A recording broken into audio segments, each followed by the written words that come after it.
लौकिक पारलौकिक पदार्थ जो अत्यंत दुर्लभ कहे जाते हैं,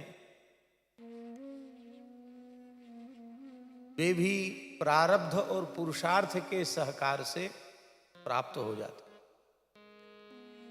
किंतु केवल भगवान की कथा ही ऐसी है, सत्पुरुषों का संग ही ऐसा है जो न तो पुरुषार्थ से प्राप्त होता है न ही प्रारब्ध से, वह केवल हरि गुरु संतों की अहेतु की कृपा से प्राप्त होता है।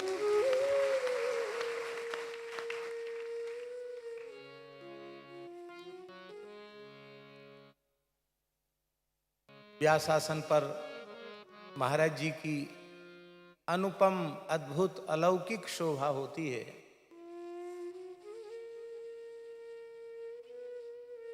श्री वशिष्ठ जी, महर्षि अत्रि जी, भगवान व्यास जी, शुकदेव जी व्यासासन पर विराजमान होते होंगे तो कैसी अनुपम झांकी का दर्शन होता होगा। वैसी ही अनुभूति इस काल में हम लोग कर पा रहे हैं। ये श्री रमण बिहारी जी की हम सब पर अहेतु की कृपा है।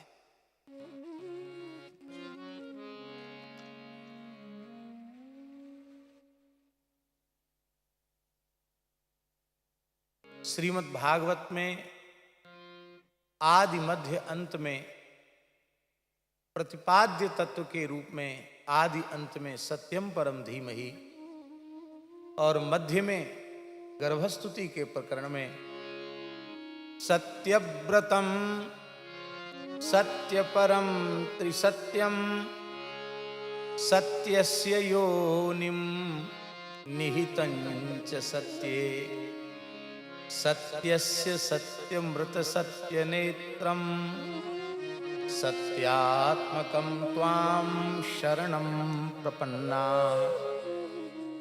9 बार सत्य शब्द का आवर्तन करके परम सत्य के रूप में भगवान श्री रमण बिहारी जी का प्रतिपादन किया। यद्यपि विद्वानों ने मंगलाचरण के प्रथम श्लोकों के अनेक अर्थ किए हैं, अकेले पंडित वंशीधर जी ने ही 100 अर्थ किए, जिसको पंडित श्री कृष्णशंकर शास्त्री दादाजी ने अलग से प्रकाशित किया। श्रीमद् भागवताद्य पद्य व्याख्या शतकम। लेकिन वह भी सब भाव ठीक हैं अपने स्थान पर, लेकिन मध्य में जो सत्यात्मकम त्वाम शरणम प्रपन्नाः कहकर भगवान का स्मरण किया गया, उसमें तो किसी प्रकार के संदेह का अवकाश ही नहीं है कि बारंबार सत्य शब्द का आवर्तन करके किनकी शरण ग्रहण की जा रही है। देवकी के गर्भ में विराजमान भगवान का स्तवन ब्रह्मादि देवता कर रहे हैं। इसलिए इस मध्य के मंगलाचरण के श्लोक से यह सर्वथा सुनिश्चित हो जाता है कि आदि में भी श्री रमण बिहारी जी का ही स्मरण है और अंत में भी श्री रमण बिहारी जी का ही स्मरण है। और यह कथा ऐसी अद्भुत कथा हो रही है कि इन आरंभ के दिवस से लेके आज विश्राम दिवस तक हम भागवत के सत्यम परम धीमहि में ही विचरण कर रहे हैं। अद्भुत अद्भुत प्रतिपादन है। दास को जितना भी समय मिला आधुनिक यंत्र के माध्यम से, और हम वहाँ रहकर भी श्रवण करते रहे, चित्तवृत्ति श्री रमण रेती में और श्री महाराज जी के चरणों में ही रही। किंतु पूज्य श्री महाराज जी की आज्ञा थी कि नहीं, वहाँ अवश्य जाओ, तो महाराज जी की आज्ञा का पालन करते हुए वहाँ पहुँचे और महाराज जी का आशीर्वाद लेकर यहाँ से गए थे। इसलिए वह विराट उत्सव भी खूब बढ़िया से संपन्न हुआ। आज उसकी पूर्णता का दिवस है। आज 5252 तुलसी और 5252 शालिग्राम भगवान का परिणय होगा, विवाह होगा। बहुत विराट उत्सव है वो भी।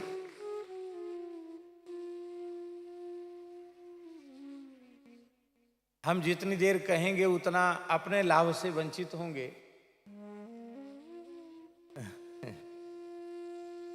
पर एक बात अत्यंत स्मरणीय है,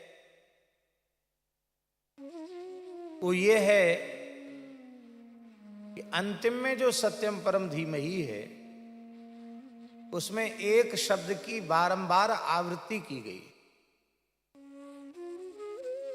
कस्मै येन विभासितोऽयमतुलो ज्ञानप्रदीपः पुरा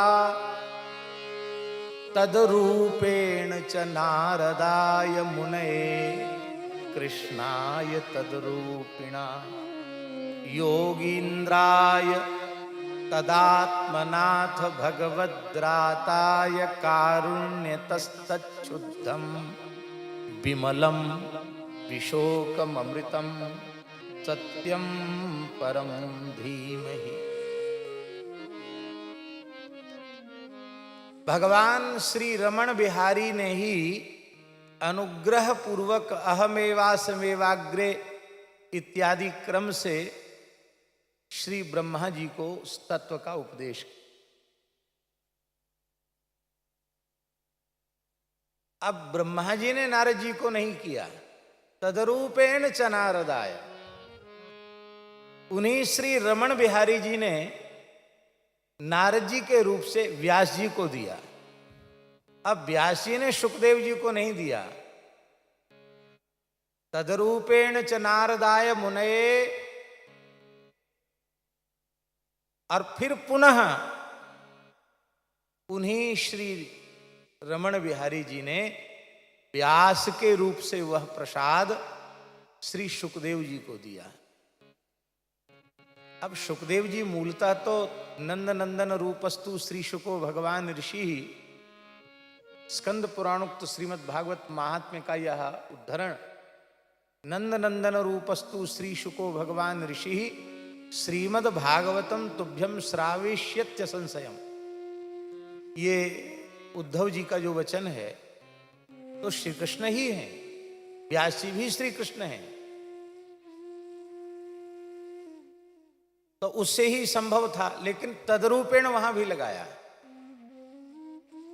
उन्हीं श्री रमण बिहारी जी ने परमहंस चक्र चूड़ामणि श्री शुकाचार्य जी के माध्यम से वह प्रसाद राजर्षि परीक्षित को प्रदान किया। तत्शुद्धम विमलम, तत्शुद्धम वह शुद्ध, शुद्ध का अर्थ है, शुद्धम का अर्थ है त्रिगुण विरहितम, जो गुणातीत है। विमलम, जिसमें कामना शून्यता है, कामना शून्यता की, निष्कामता की, जिसमें चरमावधि है। क्योंकि श्रीधर स्वामी पाद ने धर्म प्रोज्झित कई तबोत्र परमो, इस श्लोक में प्रा उपसर्ग का अर्थ श्रीधर स्वामी पाद लिख रहे हैं, प्रा उपसर्गे नात्र मोक्षाभिसंधिरपि निरस्ता। उज्झित कैतव से भी अर्थबोध संभव था, लेकिन प्र उपसर्ग लगा करके मोक्ष की अभिसंधि को भी निरस्त कर दिया गया। उस दिव्य प्रेम तत्व का निरूपण श्रीमद् भागवत में हुआ है, जिसको प्राप्त करने के बाद मोक्ष का सुख भी आकृष्ट करने वाला नहीं होता है। यद्यपि इसका तात्पर्य नहीं कि वो बंधन में रहता, वो तो जीवन मुक्त हो जाता है, लेकिन मोक्ष सुख की स्पृहा चित्त में नहीं रह जाती है। वह विमलम, विशोकम, अमृतम, विशोक अमृत स्वरूप। विशोक का अर्थ है एकत्व की दृष्टि को प्रतिष्ठित करने वाला, क्योंकि तत्र कह मोह कह शोकः एकत्व मनुपश्यता, उपनिषद में लिखा है, एक का दर्शन जहां हो रहा है वहां शोक मोह के लिए कोई स्थान नहीं। ऐसी सर्वत्र ब्रह्म दृष्टि, भगवत दृष्टि प्रदान करने वाला अमृत स्वरूप अमृत स्वरूपता की प्राप्ति कराने वाला, ऐसा जो श्रीमद् भागवताख्य सच्चिदानंद स्वरूप जो श्री कृष्ण हैं, वही परम सत्य हैं, उनका हम ध्यान करते हैं। तो दास केवल यह निवेदन कर रहा है कि जिन श्री रमण बिहारी जी ने ब्रह्मा जी को भागवत तत्व का उपदेश किया,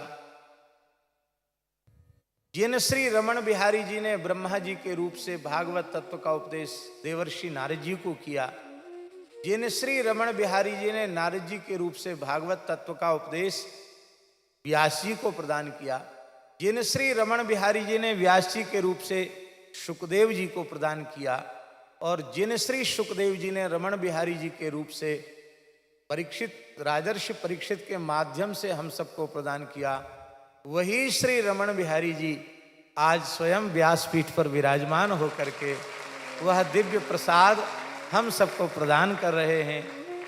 अपने सौभाग्य की बारंबार सराहना करते हुए और भगवान व्यास देव को साष्टांग प्रणाम करते हुए पूज्य श्री महाराज जी को, विराजमान सभी पूज्य महापुरुषों को, सभी विद्वानों को, ब्राह्मणों को यथा योग्य वंदन करते हुए और अधिक समय ले लिया इसके लिए क्षमा याचना करते हुए बारंबार व्यासपीठ को साष्टांग प्रणाम करते हुए महाराज जी ने हमको आश्वासन देकर विदा किया था यमुना पूजन के समय, बोले आदिरंत्येन सहायता हो जाएगा। तो यमुना पूजन आरंभ था, आज परिसमाप्ति है, कल संत सम्मेलन भंडारा है। परिपूर्णता तो प्रसाद के बाद आती है। और बहुत से महान भाव ऐसे भी होंगे प्रसादनिष्ठ, जो अंतःकरण के प्रसाद के लिए भले ही उपस्थित न भय हों, पर भागवत जी के भंडारे का महाप्रसाद ग्रहण करने जरूर आएंगे। वैसे इसकी भी महिमा कम नहीं है, अद्भुत महिमा है। एक बहुत छोटा पद है, इन संगीत वालों को प्रसन्नता हो जाएगी, इसलिए एक छोटा सा पद सुना दे। और इसको बहुत गंभीरता से सुनने की बात है, क्योंकि प्रसाद कोई सामान्य पदार्थ या वस्तु नहीं है। भगवान व्यास ने तो कहा प्रसादम जगदीशस्य अन्नपानादिकं च यत् ब्रह्मवन निर्विकारम स्यात् यथा विष्णुस्तथैव सः। भगवान और भगवत प्रसाद में किंचित भी भेद नहीं है। इसी भाव से हम लोग प्रसाद ग्रहण करें। दिव्य प्रसाद प्रिया प्रिय को यह, दिव्य प्रसाद प्रिया प्रिय को यह। ये दोनों दिव्य प्रसाद हैं। जो व्यासपीठ से प्रसाद मिल रहा है वह भी दिव्य प्रसाद है, और जो रमण बिहारी जी का अधरामृत प्रसाद है वह भी दिव्य है। यह दिव्य प्रसाद पिया पिय को, यह दिव्य प्रसाद पिया पिय को, देखत ही मन मोद बढ़ावत, देखत ही मन मोद बढ़ावत, देखत ही मन मोद बढ़ावत, देखत ही मन मोद बढ़ावत, परशत पाप हरत हिय को, परशत पाप हरत हिय को, यह दिव्य प्रसाद पिया पिय को, यह दिव्य प्रसाद प्रिया प्रिय को, पावत परम प्रेम उपजावत, पावत परम प्रेम उपजावत, भुलबत भाव पुरुष तिय भगवत भाव पुरुष तिय को। इतना अद्भुत प्रेम प्रदान कर देता है कि स्त्री पुरुष का भेद ही समाप्त हो जाता है। सर्वम कृष्णमयम जगत की अनुभूति होने लग जाती है। पावत परम प्रेम उपजावत, पावत परम प्रेम उपजावत, भुलबत भाव पुरुष तिय को। भुलबत भाव पुरुष तिय को। भगवत रसिक भाम तो भूषण, भगवत रसिक भाम तो भूषण। तेहि क्षण होत युगल जिय को, तेहि क्षण होत युगल जिय को। यह दिव्य प्रसाद पिया पिय को, यह दिव्य प्रसाद पिया प्रिय को। प्रसाद पिया प्रिय को। यह दिव्य प्रसाद प्रिया प्रिय को। जय जय श्री राम। श्री कल भी पूज्य महाराज श्री का आशीर्वाद उद्बोधन प्राप्त होगा। 9 बजे इसी प्रकार से संगीतज्ञ बंधु प्रारंभ करेंगे। 9:30 बजे पूज्य संतों का आशीर्वाद महाराज श्री मुलुक पीठाधीश्वर जी महाराज और अनेक संतों का। और अब सीधा सीधा चलते हैं व्यासपीठ के साथ पूज्य महाराज श्री की श्री वाणी का कृपा प्रसाद प्राप्त करने।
स्वस्ति श्री गणेशाय नमः।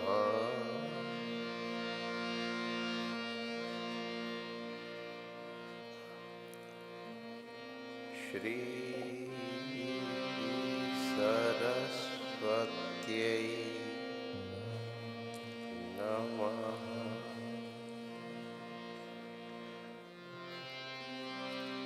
श्री रमण बिहारिणे नमः।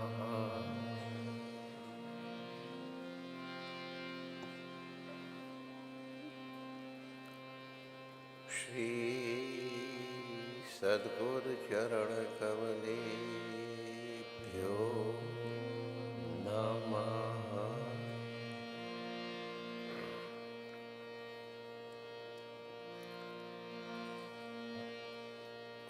जो नित्याः शुद्धो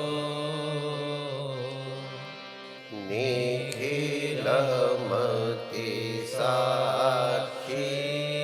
सदमनो विभो सर्वज्ञो यो अतिशय सुखश्चिद्घनवपु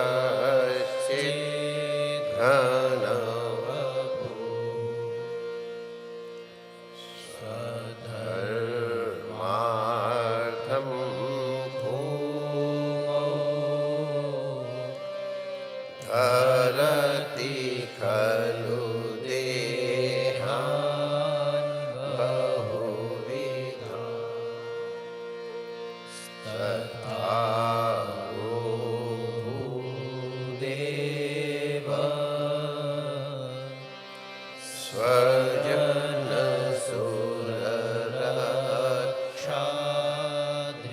स्वजनसुररक्षाधृतमपि ब्रह्मानन्दं परमसुखदं